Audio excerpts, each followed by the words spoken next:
Okay, so if you've ever been a student, I am sure you know this feeling. That little bit of panic that you're not taking notes the right way. Should you be using the Cornell method? Outlining? Digital? What about color coding? Well, we're going to cut through all that noise and get right to the heart of what actually matters for learning. So here's our game plan for today. We're going to start by unpacking that whole note-taking panic. Then we'll do a quick tour of the classic methods you've probably heard about a million times. But after that, we're going to pivot to what really makes a difference, moving from passive to active learning, looking at the science behind it, and then we'll end with a really powerful way to think about taking charge of your own education. All right, let's dive into section 1, the note-taking panic. This is that endless and honestly kind of paralyzing search for the perfect system. And it's all driven by this deep-seated fear that we're going to miss something crucial. It always starts with a simple question, right? One you've probably seen on 100 student forums. How can I take better notes? It seems so straightforward, but what's really hiding underneath that question is a much deeper anxiety about learning itself. And this quote right here, this just gets to the absolute heart of it. See, the real problem isn't the physical act of writing things down. It's the mental skill of figuring out what even matters in the first place. The real challenge is trying to parse all that information on the fly and decide what's important enough to capture. This quote just perfectly captures how self-defeating this whole anxiety is. That pressure to find some perfect method can actually paralyze you, and it stops you from engaging at all. The truth is, real learning happens when we feel free to make mistakes and just figure out our approach as we go. So when that panic hits, where do we usually turn? Well, that brings us right to section 2, a tour of the methods. These are the classic systems we often look to for some kind of magic bullet. First up, the famous Cornell method. This one is super structured. You take your main notes in the big column, you pull out key terms or questions over in the Q column on the left, and then you write a quick summary at the very bottom. The whole system is really designed for systematic recording and, maybe most importantly, for super easy review later on. Next, you've got the outlining method, which is probably the one you're most familiar with. It's all about hierarchy. You have your major points on the left, and then you just indent for your subpoints and all the supporting details. It's honestly fantastic for mapping out the relationship between concepts, especially when you're in a really clearly structured lecture. Then there's the mapping method, which is way more visual and a lot less linear. You kind of start with a main idea in the center, and then you just branch out from there, creating this web of connected facts and concepts. This can be an absolute lifesaver for tracking the flow of a really fast-paced or content-heavy lecture. Okay, so let's just quickly recap. Cornell is your all-around systematic tool. Outlining is pretty much perfect when the lecture itself already has a clear structure. And mapping, that's your go-to when you need to visually connect a whole bunch of ideas on the fly. At the end of the day, they're all just different tools in a toolbox. But having all these different tools just raises this huge question, which brings us to section 3, beyond the method. Is one of these systems really the best way to learn?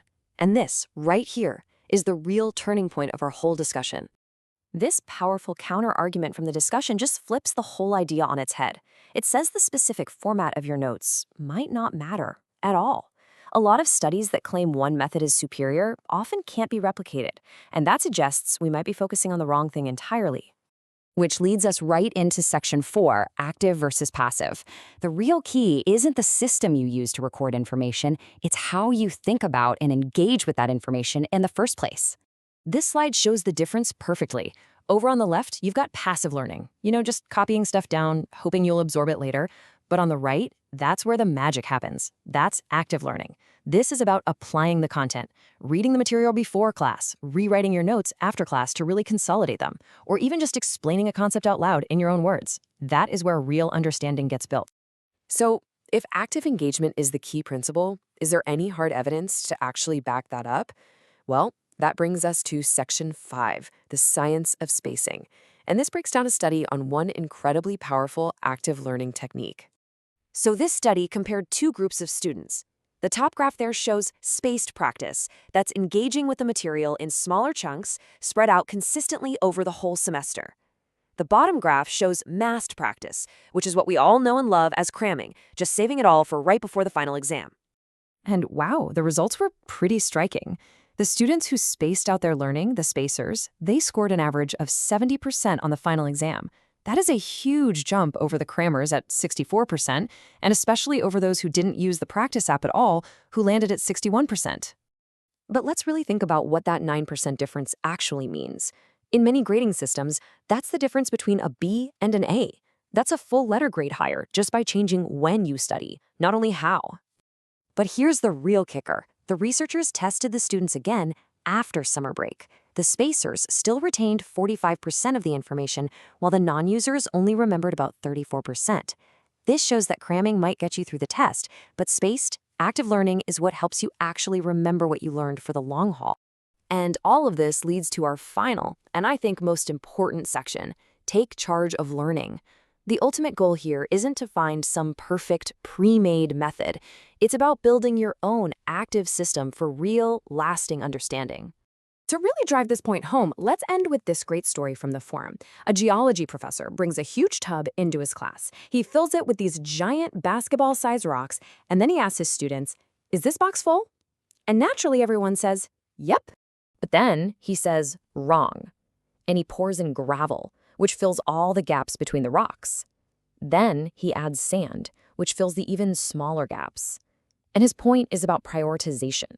You have to put the big, important things, your big rocks, in first. All the smaller details will always fit in around them. But the story doesn't end there.